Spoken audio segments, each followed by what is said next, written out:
story I'm about to tell you guys has never been discussed outside of my immediate family. All of this took place in a matter of minutes. I'm going to go into exact details so that you guys can decide for yourself what really happened that night, because I don't know what to think. So 2002, New England. I'm finally settled into bed. I fall asleep the moment that my head hit the pillow. I was catching an early night in the AM for business, and suddenly I hear my 8-year-old son Russell running down the hall, rounding the corner that enters our bedroom. All I can think to myself is, not tonight, Russ. But it's like he has a built-in alarm system that goes off every time that I have a business trip. Russ and I are no stranger to this drill. He always stands a few feet from my side of the bed and whispers, "I don't feel good." He doesn't want to wake his dad, who has to see patients in the morning, and is quick to debunk Russ's plan to stay home from school. Exhausted, I go into mum mode and recite the ailment list. "Okay, Russell, is it your head? It's your tummy. Are you hot? Are you cold?" No answer. I force myself to sit up now. I glance at my alarm. It's like 3:40 a.m. I don't turn on the light, although in reality my husband could sleep through a tornado. "Russell, you need to answer me. What hurts?" No answer. "Okay, Russ, come with me. I'll take you back to bed." I reach for my glasses on the nightstand. I put my hand out to Russ, and now seeing his small outline in the dark. Only something isn't right. Although my room is dark, the child in front of me was so much darker than the actual room. He is the same height as Russell. He's wearing the same red shorts and t-shirt that I helped Russ into at bedtime. But never have I seen a child so severely emaciated. His arms and legs look like thin spindles. He has no hair. I can't turn away from his hollowed-out eyes, and he seems to be looking nowhere. His mouth is quite full, almost too large for his thin face, with corners that turn up, creating a sort of strange forced smile. The high bridge of his nose reminded me of the profiles that you see in Egyptian hieroglyphs, and he looks as though he may be sleepwalking or lost. Deeply confused. Is this a friend Russell took home, or a child who somehow wandered into our home? Deeply confused. Is this a friend Russell took home, or a child who somehow wandered into our home? Keeping my eyes on him, I try to reach for my husband. I need to shake him awake, but he's at the very edge of our king-size bed, and I can't reach him without moving completely from my spot. And I can't bring myself to move an inch. So I call out to my husband. "Michael, wake up. Please, wake up. Somebody's in our house." He continues snoring. The child is perfectly still, and now looking directly at me. I lean forward to examine him more closely, and to my horror, I realize that this is not a child. Rocking side to side now on its thin feet, I can see that it's grinning. It kept making a sort of guttural sound, followed by a child's soft cry that sounded exactly like Russell's, yet its mouth never opened. Quickly tilting its head to one side as if trying to ask me a question, a low humming begins like the sound of a TV, and I'm trembling, but my rational brain tells me that this has to be a dream, a lucid dream. But how can I be dreaming if I'm sitting up like this? I can read the time on my clock. I see my nightstand, my bureau. I touch my face, my hands. I touch my eyes. They're definitely open. I now have no doubt that I'm awake, and the figure instantly starts to move again, stepping closer in a quick disjointed movement, as if it has a sort of severe curvature of the spine. It's too much for my brain to acknowledge. I've never been this frightened in my life, but I feel like I have to remain strong. I need to figure out what's going on here. It's slowly moving backwards, in the exact way that it moved forwards, but about 2 yards away now. I call out for Michael once more. He mumbles, but still in a deep sleep. And then, all of a sudden, the figure starts to dissipate, dissolving quickly into a sort of smoke that resembled a spider's web, spinning rapidly into one large smoke sculpture, forming into what looks like a hideous head of a creature. I would describe it as a dragon's head if I had to, that I had frequently seen in Asian architecture, but the low buzzing just became louder. The creature is looking directly at me now. I only remember its amber eyes that were sort of long, narrow slits. And then it charges directly at me as fast as lightning, and it hits my chest. I'm then knocked flat on my back, rendering me breathless. Screaming at the top of my lungs now, I finally woke Michael, who jumped out of bed and turned the lights on. Russell came running in too, asking what the heck that us two were screaming about. I'm trying to sleep in case you forgot too, but Michael immediately understood that I was distraught. He picked up Russell, putting him at ease. Mummy just had a bad dream, he said. You know what that's like, Russ, don't you? He put Russ back to bed and joked about Mummy being a big crybaby, and I heard Russell laughing and knew that he would be okay. Although I was pretty horrified that I had woken up my family like this in this disturbing way. Michael rushed back in quickly and closed our bedroom door. Calm down, Marla. You're hysterical. I was completely filled with dread. Michael, something was really in our room. I thought it was Russell, but it was something horrible. Not human. Marla, it was a bad dream, all right? I told you it was too soon to return to work. The effects of meningitis don't vanish overnight, you know.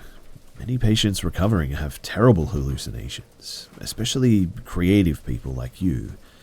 Think of it as your brain rewiring, healing itself.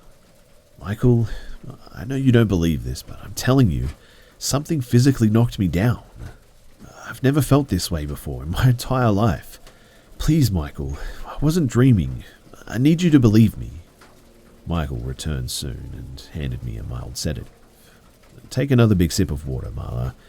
You're going to cancel your business trip, all right? It's obvious that you're too stressed. Your work can wait. All that really matters right now is that you're okay. Remember, you're Russell's mother and he's our first priority, right? You're his safe place and you can't continue to scare him with all of this. Russell was so upset while you're in the hospital. Please, let's not add to it, all right? I love you, Marla, and I promise that you'll be just fine. It's the healing process of your brain, all right? You definitely experienced a hallucination, and it's an unusual sleep disorder, but it happens. And look, I understand that it was frightening. It probably felt very real, but it was just a dream. Why don't you take Russell to the beach tomorrow and enjoy yourself and have some fun? He kisses me and tucks me in, and I just can't shake the dread, the fear, and my heart was physically hurting at this point.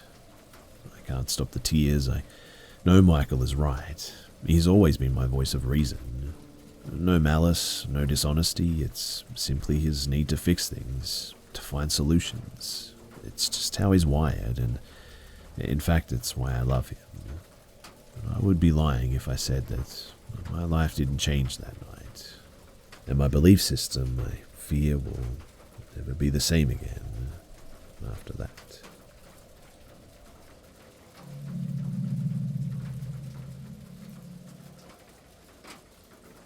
When I was about 9 years old, I lived in a 1930s built-in apartment flat. I had lived there since I was a baby with my mum, dad, and disabled little brother. My bedroom in the house was down a long corridor that had no windows, so it was always a bit dark. As a child, I was always very scared of being alone in that corridor and would run the length as quickly as possible to get to the front room and what I felt was safety.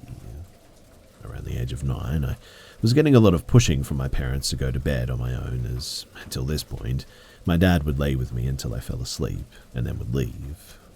About the time I started to go to sleep on my own too, I started to have reoccurring dreams about waking up in the night with an old man with no arms and legs hovering above the bottom of my bed. I never told anyone and would instead creep into the kitchen with my blanket and pillow and sleep there till morning. I did this to avoid the old man. Now, every morning my parents would find me and tell me off for sleeping in the kitchen, but I refused to speak to anyone about my reasons. I continued to experience the same nightly encounter with the old man with no arms or legs, and over time I started to make out more and more about him and his features. This man looked to be in his 60s. He looked round and sort of plump. His bald head had age spots and moles on it. The man never talked, but always just sort of looked at me without blinking. After multiple encounters, I could see that the man's arms and legs were stumps rounded, and the ends were as if they had been taken from him a long time ago. One of the strangest things about the whole experience, though, was the sort of damp smell that I would get in my house when he would appear. Anyway, a year and a bit of almost nightly encounters would start to gradually become once in a week and then once a month until it was once every so often with no frequency. I turned 13 on the day that we moved house and never had that experience again, but sometimes recalled it. Over time, the memory faded until years later, and me being 26 and my daughter now 2, I went to my mum's house, as I do every Sunday. I got to talking about sleepless nights with my daughter, and my mum recalled the memories of me sleeping on the kitchen floor. I decided to explain, too, that I was having dreams about this old man with no arms and legs for the first time, and my mum, her face dropped as I recalled my experiences with this old man. I first thought that this look was due to finally understanding her son's childhood distress, but I was wrong. Really wrong, in fact. You see, my mum explained that the previous tenant was in fact an old man who had his arms and legs taken due to infections from diabetes. My mum had lived her whole life in that area and seen this man lots of times too, and from my description, my mum said that I had described the very same thing. I was horrified to say the least, but my mum continued and said that sometimes in the night she would wake up to a sort of old smell that she could only smell at night and would be gone in the morning. My mum put the smell down at the time to drains and other explainable things. She also explained how she would come into my room in the morning to find things moved around, but put this down to restless sleeping children playing with toys. I can tell you, though, that I never played with toys at night. I always pulled my cover over my head and made a breathe hole and just waited to be scared, tired, and alone for that old man to come my way.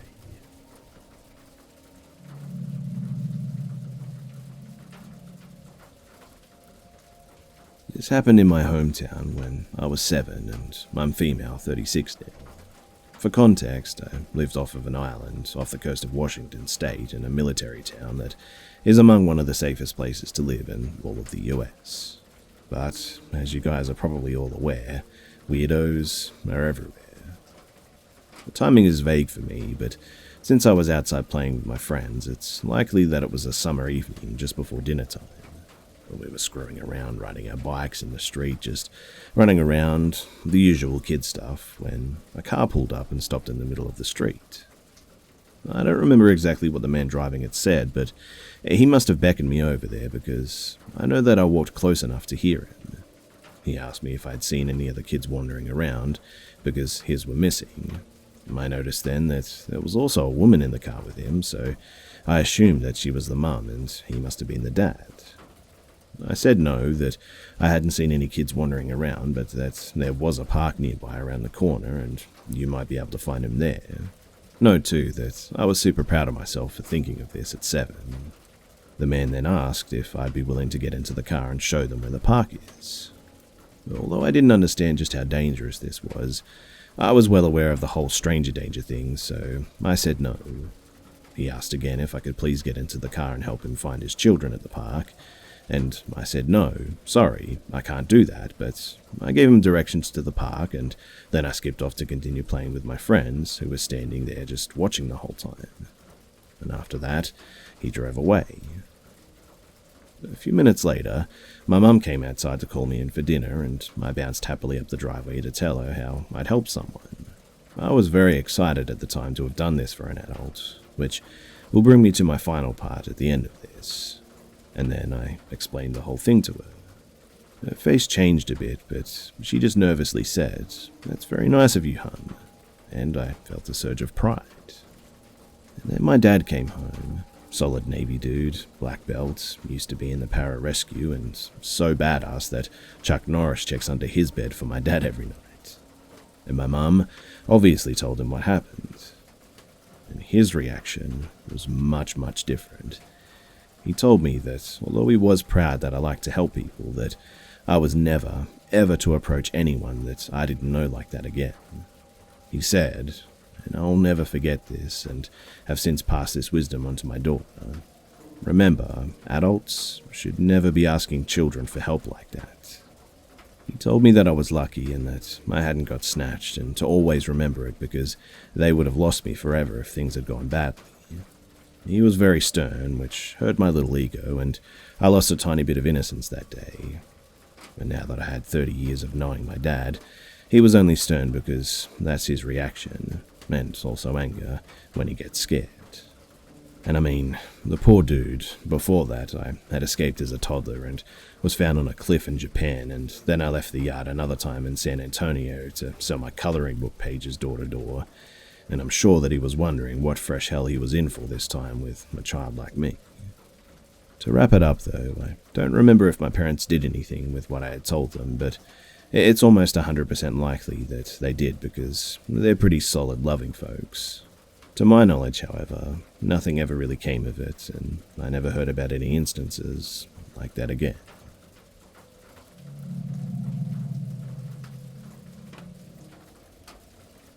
When I was around 13, me and my dad went on a canoe trip.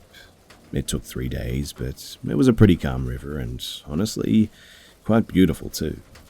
The first day was just amazing and fun all the way round. The sun and the water and nature, and it was an amazing time. Night came and we took up shelter on a beach for the night. As we sit by the campfire, I see the water in the river splashing. Remember, it's almost rapidless and calm, and I tell my dad, and he looks and says that it's probably just some fish. I think, though, that it's multiple monster fish if so, because these splashes were huge. We finish up and retire to the tents. In the middle of the night, I wake up to reposition, and I swear that I hear a girl and a guy talking. It's faint, but nobody should even be close to us. It's not that loud, and I shrug it off and eventually go back to sleep, just thinking that maybe there's some other people out here. Next morning we head out, and again it's a great day, and I swim and relax in the beaches, and not a person around but Dad.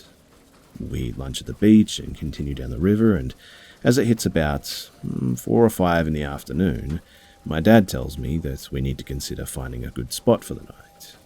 And minutes later, I notice a girl on the bank in a tree, but she's like at the top, and the tree is huge. It freaks me out because we're in the middle of nowhere, and who sits in a tree 60 feet up just chilling in this remote area? Anyway, night comes and some stuff occurs, and we eat and start a fire. It's about 10 p.m. and we're going to turn in, and I hear cracking sticks off at the wooden edge. I glance over, and it's the same girl from the tree. I instantly freak out, and I tell my dad to look, but by the time that he looks, she's back in the tree line. I'm scared, so I ask to sleep in his tent, and he agrees, seeing how spooked I am. Night goes by uneventful, besides the constant limbs breaking, which was more than the usual, but not anything crazy. Maybe I was just uneasy, who knows. But the final morning arrives, and we load up to leave, and I realize that the fire is smoldering. But I soaked it with buckets of water, and it appears that there's more wood in it now. This kind of sketches me out more, but the last day, so I just say to myself, let's go. We load up and start going down the final 8-hour canoe ride. Afternoon was fun doing the same stuff. Got to 2 hours till load off beach, and I'm checking out the scenery, and my heart just drops because on the beach in full view is the same girl, beaten and bloodied up, very rough looking. I make eye contact as we pass by, and this time my dad sees her too, clear as day at this point. He starts paddling faster. We get about 10 or 15 feet ahead, and she screams the craziest and just scariest scream that I've ever heard. She starts running down the bank beside the river, and she's like unreasonably fast. Well, we're paddling hard, and I'm screaming, but we can't gain much ground, even with the current. We get even with her again, and she stops running. We keep paddling like our life depends on it, and as I look back to her, she's now stopped on the bank. And then she slowly starts walking into the water without reaction until she's just completely under. We paddled fast as humanly possible upon seeing that, and the last 2 hours took us like only 30 minutes. I don't know if she was crazy or a ghost or I don't know, but I'm never going back there ever again.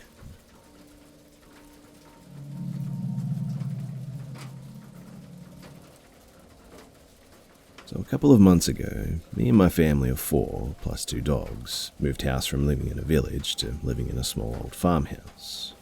The new house is a 10-minute drive away from the nearest town, so it's not too far, but it's one of 2 houses in the area. The other's house occupants were in the process of moving out, so they were rarely home, with hardly anything surrounding it apart from fields and one tucked away house and one road connecting us to the town. A few days after officially moving there and unpacking most of our stuff, my parents had to go out to work. Their jobs usually mean that on weekdays I have to wait until they finish work for them to pick me up and drive me home. On weekends, this means that I stay home unbothered until around evening when my parents get home or my brother wakes up. He usually sleeps for like 16 hours at a time due to his crowded schedule or something. Don't ask. On this particular weekend, though, my parents decided that after work they were going to visit a friend's house on the other side of the area. My brother was home, but he was determined to stay asleep and told me not to bother him under any circumstance. So basically, I had the house to myself for the whole day with no jobs or work to do, apart from like walk the dogs and stuff. But anyway, so around 6 in the afternoon it was already getting dark outside. Not so dark that you couldn't see anything, but dark enough that anything you could see was basically just a silhouette with vague features. I was watching YouTube in my room upstairs when I saw the headlights of a car slowly making their way down the very long road towards our house. And my first thought was that something was wrong. But then I realized that the car was probably for the one other house next to ours, whose occupants were just moving out, coming to collect their stuff or something. Due to me not thinking much of the car, I just continued watching YouTube in the end. Not even 2 minutes later, though, I hear my youngest dog sounding off downstairs. And I instantly get the worst vibe I've felt in a long time, so I decided the best course of action would be to go downstairs and investigate what was causing my dog to bark. But since no one had been downstairs since the morning, all of the lights were turned off and it was dark apart from a few lamps in the living room. When I got downstairs, I looked to see where the dog was barking, and it was out the window. My dog eventually stopped barking as much since I was there now, but just to make sure everything was fine, I looked out the window to see what the cause of his distress was. When I opened the curtains enough so that I could get a clear look out the window, I saw a car still running, sitting in the front of my garden. It took me a quick second in the dark to also notice that the front gate to my garden was open. My garden is surrounded by a low stone wall with a wooden fence on a latch. I then realized that a man that I had never seen before was standing just beyond the gate, surveying the house, looking through the upstairs windows, presumably for human activity. I stared in bewilderment at this person for what felt like a really long moment before he turned and looked into the window that I was staring out of. We locked eyes for about 3 seconds. He looked as shocked as I was. Moments later, he started running towards the car, and in my shock, I didn't know what to do but run upstairs and get my brother. By then, the dogs had made enough noise to wake my brother up, so I ran into his room and frantically yelled at him to come downstairs and look. But by the time that I managed to get him downstairs, the car had turned around and was just pulling away. The road outside my house leads to a dead end, and it's really hard to turn around there. There isn't much space. It usually takes a minute to do so. But we saw the car speed off down the driveway, and we just stood in shock for a while before either of us spoke. We decided that I should call our parents and tell them to come home and explain what happened. After around another hour or so, both my parents were home, and neither of them actually believed me, brushing it off as probably just someone lost, and told me that there was no need to call the police, so I kind of felt really dumb for a while. But fast forward about 3 days, and I was in school talking to my friends, and I found out that on that exact night that this occurred, there had been a string of serial robberies around the area. and mainly isolated farmhouses were hit.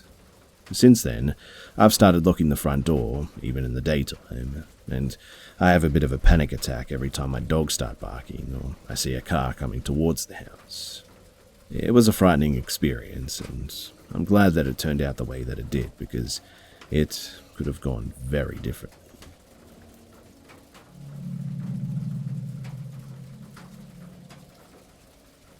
This happened when I was roughly 3 or 4 years old, I think.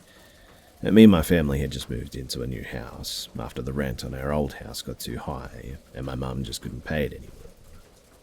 So one day, about a week or so after moving in, me and my mum were home alone, my older sisters were at school. My mum was in the kitchen making me lunch and doing the laundry when she heard me giggling and talking in my bedroom. She didn't think anything of it because it's fairly normal for kids to talk to themselves when playing with toys and all that sort of stuff. But when she brought me my lunch, she found me half laying under my bed, talking. She asked who I was talking to, and I emerged from under the bed and replied, "I'm talking to my friend, Rose. Can't you see her? She's under my bed." Now, my mum doesn't believe in the paranormal or anything, but this gave her the creeps. She made me eat my lunch in the living room and told me to watch cartoons so that she could keep an eye on me. Fast forward a couple of days and my mum has a neighbour over for coffee and I'm sitting on the floor playing with my toys. Somehow the topic of Rose came up and my mum was telling the neighbour about it, and the neighbour started asking me questions about Rose, like what did she look like, what we spoke about, etc. So I answered, "Oh, she's older than me. She's a teenager, and she's got ginger hair and green eyes. She tells me about her mummy. Her mummy was bad." My mum, for as long as she lives, will never forget the look on the neighbour's face.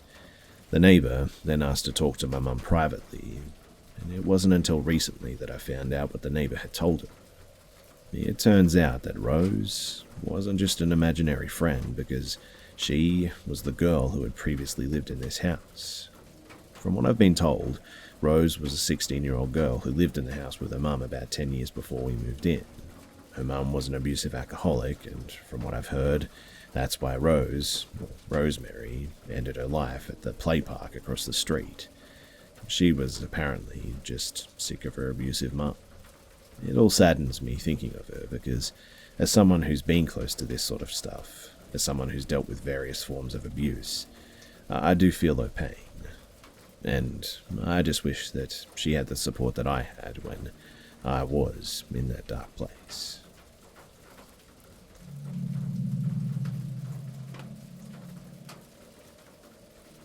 So after listening to a bunch of these, I decided to share one of my own encounters.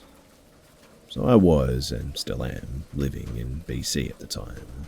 I was 17 and living with my mum, but working full-time. I normally left the house at about 4 a.m. to walk to work for 4:30 a.m. I started my walk like I did every other morning, got myself bundled up, it was during the winter, and put my headphones in and started my journey to work. I get a couple of houses down from my mum's place and a guy steps out onto the sidewalk. He shouts something out to me that I don't quite understand because I had my music in my ears, so I pull out my earbud and ask him to repeat himself. He looks at me with this wide-eyed look, and I immediately regretted asking him to repeat what he said. But he goes, "Jesus loves you," in a creepy kind of sing-song voice. I'm like, thanks, I guess. And he's like, "And Jesus wants me to take your life." At this point, my blood just ran cold. The street was empty besides us. I was trained in martial arts at the time, so I kind of shifted my stance, knowing full well that I would still get my ass kicked, but I didn't want to show fear. I reached into my pocket and grabbed the pepper spray that my mum had handed me earlier for when I walk around at such an early hour. I showed it to him and screamed with all that I could to leave me alone. I said to him, "Leave me alone right now, I'm going to call the police." He then says, "Jesus loves you again."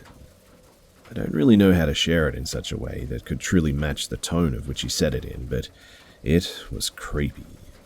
He kind of half sung it, half said that in a mocking tone, and skipped like a child who's excited about receiving a candy or a toy, away from me. I walked down the road a bit further and called my parents on the house phone from my cell so the ringing would wake someone up. And when my dad answered, I practically shouted at him to meet me outside with my mum and to bring the phone out in case this freak decided to follow me home.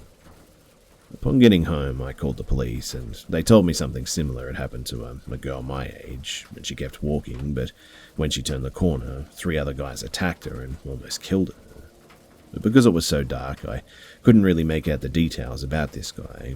All I could really tell is that he was high or something. I stayed home for 3 days and refused to leave my house because it happened not more than 3 houses down from where I lived. The police couldn't really do anything as I didn't have a description and they weren't sure if the attackers and the taunting Jesus loves you guy were working together or if it was just crap luck for that girl. Either way, I sure hope that I never see that guy again.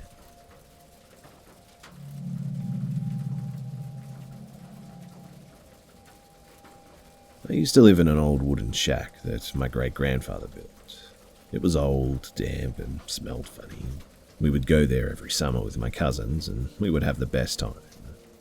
My mother and I actually started living there full-time when my grandmother gave the house to her as a present as well. We lived there for about 3 years before we knocked it to build a new house as the shack was beginning to fall asunder. And while living there, I would occasionally wake up in the middle of the night and see miniature silhouettes sitting on the top of my wardrobe, dangling or kicking their legs like a child in a chair almost. Sometimes they would sit on the end of my bed too, and they were perfectly proportional, but were smaller than most humans, I suppose. They never really caused any harm, just kind of frightened me, I suppose.